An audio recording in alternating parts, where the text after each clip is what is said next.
1017 jours de détention en Iran pour Cécile Kohler. Cela fait presque 3 ans que l'enseignante alsacienne est retenue en otage dans une prison de Téhéran, accusée d'espionnage par le régime. Pour la première fois aujourd'hui, le président de la République va recevoir ses proches à l'Elysée.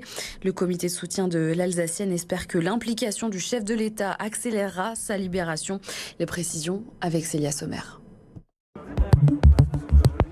Le 31 janvier dernier, en marge d'un rassemblement de soutien à Cécile Kohler, sa mère interpelle Emmanuel Macron.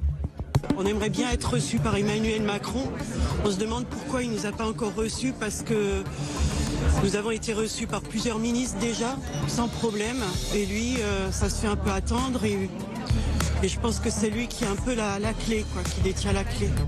Le soir même, le président réagit sur les réseaux sociaux. Cela fait 1000 jours que Cécile Kohler et Jacques Paris sont otages de l'Iran. Je pense à eux et à leurs familles que je recevrai prochainement.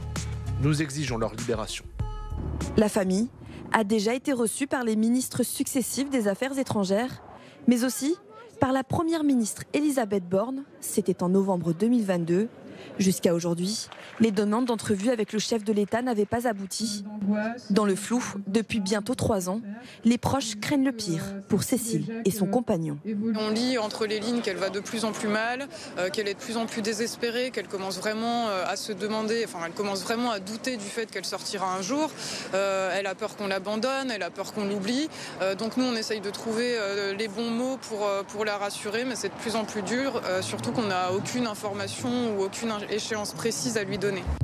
La famille espère obtenir aujourd'hui des réponses claires de la part du chef de l'État sur les perspectives de libération des otages à très court terme.